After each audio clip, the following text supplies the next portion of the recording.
Good evening, and on behalf of Father Roland, Marist School President, and all the faculty and staff here, welcome to Marist School. I'm sure you'll enjoy meeting teachers and fellow parents, as well as getting the information you need in order to know something about your children's courses and their requirements. We're glad you're here tonight to help us get the school year off to a good start, and I hope you're hearing positive reports about the beginning of the year from your child. As I walked the halls during the first day of school, I saw teachers and students happily engaged in the cooperative work of education. Of course, that was before the first homework assignments were given, but I trust some measure of satisfaction with the 2018-2019 school year remains for students and teachers alike. Each school year, we focus on a Marist theme that calls attention to some of the core values and teachings of the Society of Mary, the order of priests and brothers referred to as the Marists, and its founder, Father Jean-Claude Collan. Our Marist theme this year is our relationship with God, and we'll explore that through the lens of 3 phrases from Father Collan that indicate something about how we should relate with God: having trust in God, tasting God, and union with God. A quick study of those shows that prayer is the common experience of all those seeking or developing a relationship with the Lord. Throughout this year, we will be exploring how prayer and reflection, sure signs that we have placed our trust in God, can lead us into a deeper and more perfect relationship with Him. We invite you to join us in that exploration by making time for prayer for yourself and for your family. For, as Father Collan indicated, a taste of God is followed by a taste for God. That is, once you have a taste of God's goodness and grace, you seek it, you desire it, both for yourself and for others. One of the most obvious and powerful ways to experience tasting God in prayer is the Mass. I invite you to attend the Mass we have each morning in our chapel at 7:30 a.m. On Wednesdays that start late, it's at 8 a.m., and you can see on the school calendar whether it's a late start or not. It's good to have parents and students at these Masses, as well as faculty, alumni, Marist priests, and visitors. During this time, you're welcome to park in the flag circle if you're coming to morning Mass. Additionally, 3 times a year, we celebrate a family Mass, inviting all members of the Marist community to come worship with us. The first of those is coming up on Sunday, September 9th at 11 a.m. We hope you can join us. I advise you to keep track of all events, including Late Start Wednesdays and Family Masses, by reading both the Week at a Glance, which appears on our website on Fridays, and the Weekly Way, which appears on Monday afternoon. These are your best sources for information on a wide range of activities.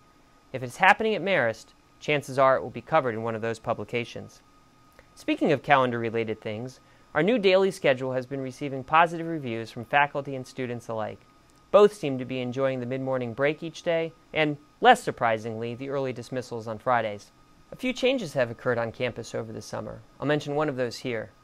Continuing our efforts to place a crucifix or cross in all well-traveled areas of campus as a physical reminder of the Catholic identity of the school, you might have noticed that we've added a large cross on the interior of the entrance to the stadium. It's through the generous philanthropic support of the Marist community that projects like that are completed. Those who have been around Marist for a while know that philanthropy is an important part of the culture of the school. Giving back is a part of who we are and what we do at Marist, and is critical to advancing our mission as well as broadening our students' impact on the local community, as well as nationally and, yes, internationally. Since the school's founding, we've benefited from the generosity of the Marist community, and in particular, strong and steady involvement by parents, which has aided in sustaining our tradition of excellence. I encourage you each to find ways that your family can participate in the community of giving that is a hallmark of our school. Volunteer with parent organizations, participate in service projects, and support our school philanthropically. Each of these helps to maintain our excellent academic, extracurricular, and spiritual programming, as well as provide tuition assistance to students with demonstrated need. To that end, I invite you to visit the tables in the arcade tonight, where representatives of our parent groups, among others, have information or volunteer and service sign-ups.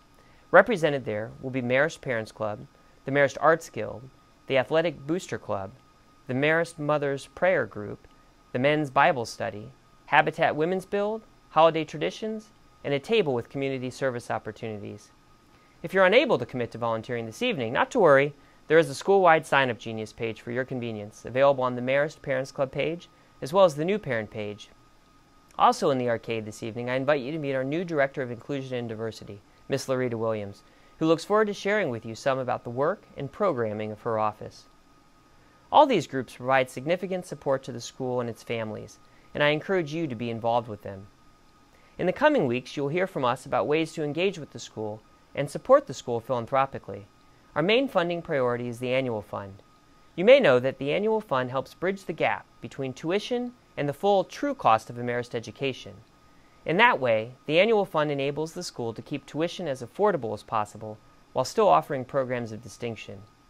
We aim for 100% parent participation in the annual fund, and I hope Marist can count on your support. As for the rest of this evening, I trust you'll get a sense of the great capability of our staff, as well as their deep concern for the well-being of your children. We are fortunate to have such a committed and well-appointed faculty. This evening should offer some insight into the content and expectations of your child's courses, but it is not a time for a one-on-one meeting, nor a time to discuss concerns. But should you have a concern, you can do that at the first Parent-Teacher-Student Conference of the year on October the 3rd, or earlier by appointment. As those conferences come closer, I will share some additional guidelines and expectations about addressing concerns with teachers. You can look for those in an upcoming weekly way. As a general guideline, we ask that your child, and then, if necessary, you, contact a teacher if you have a question about something related to one of your child's classes.